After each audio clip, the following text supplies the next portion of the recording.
Hey Phil, this is directly to you regarding the whole YouTube demonetization problem.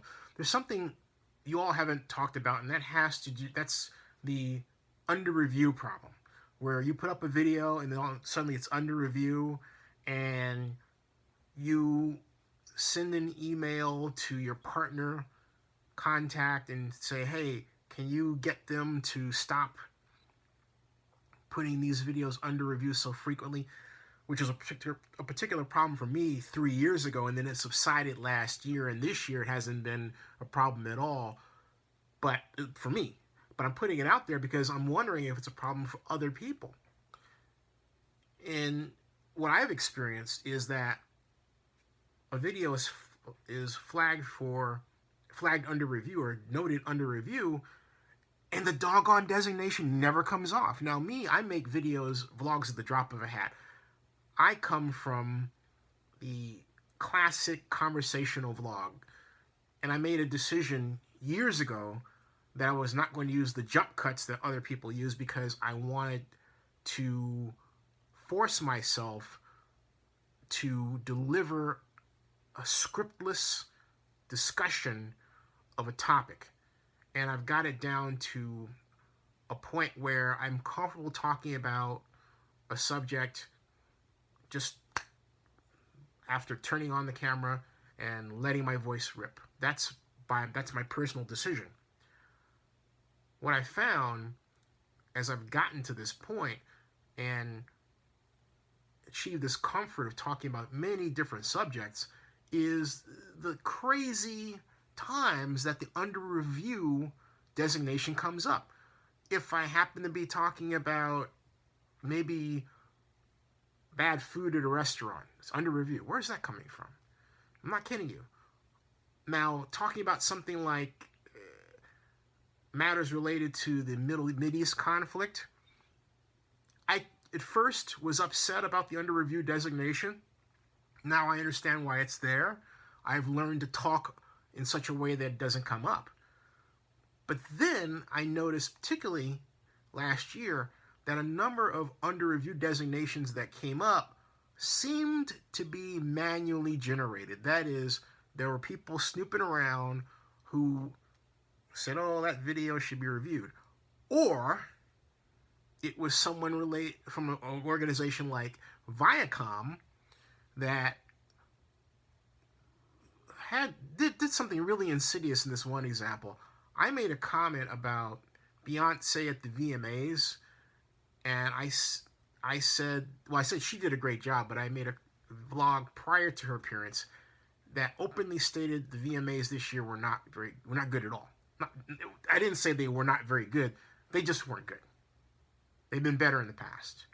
Well, there's a person from Viacom trolling around looking for videos that were ostensibly containing content like actual footage and video from the telecast and flagging those videos. Well, my video had my face, no content, and no audio from the telecast. Yet, I said I was watching the telecast at the time, so the very terrible person that was reviewing the videos decided they would flag my video. That's right, flag my video and try to obtain a copyright violation against it.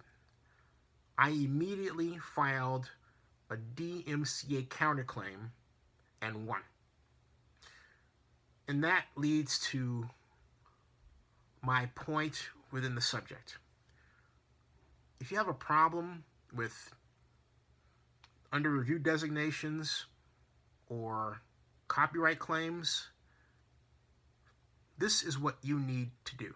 First of all, make absolutely certain that your video follows what is called the Stanford 4 Factors Test for fair use.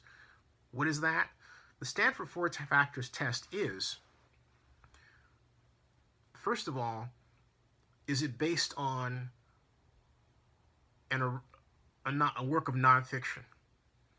If you're talking about something that happened in society, a news story. That's nonfiction. That's the first thing. The second is your video transformative? Let's say that within your vlog you use maybe 1 or 2 seconds of video from an original piece of content, maybe a subway battle or something like that, and the rest is you talking. I've done that.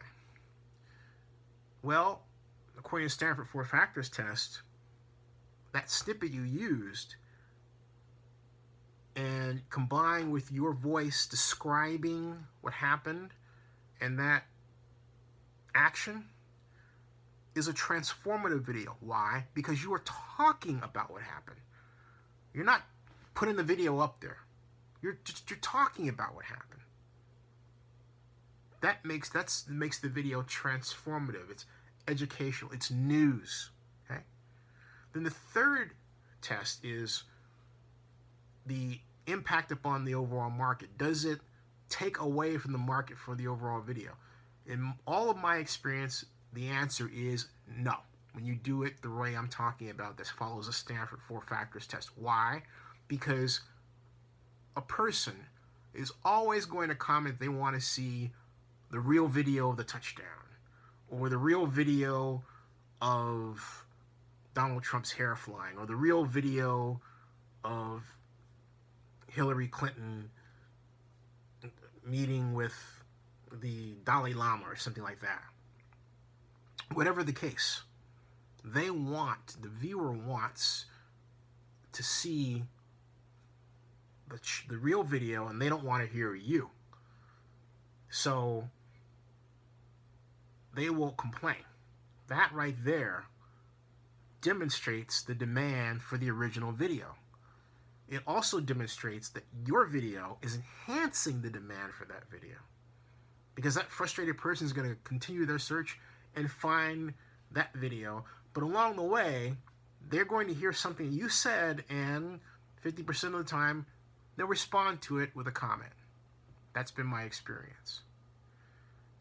Now, finally, the final consideration where I said the Stanford 4 Factors test, I only talked about 3 of the 4. The fourth one is it news? Is it simply news commentary? And the answer is that it is. So if your video follows those 4 factors, you have the right to demand to YouTube that your video be properly monetized and that holds ads, that it's not under review, that it be removed from under review status, and that your right to have future videos monetized be held intact. You have all of that. That's why it's very important to practice the art of news commentary. News commentary is the one action, the one activity that you can do on YouTube that has powerful legal protections and case law precedent going back years. The most famous case being Lens versus Universal Studio. You say, what is that? Well, Lens, her kid was dancing to this, I believe it was Michael Jackson's song, and she made a video of her kid and then put it up on YouTube in the early days.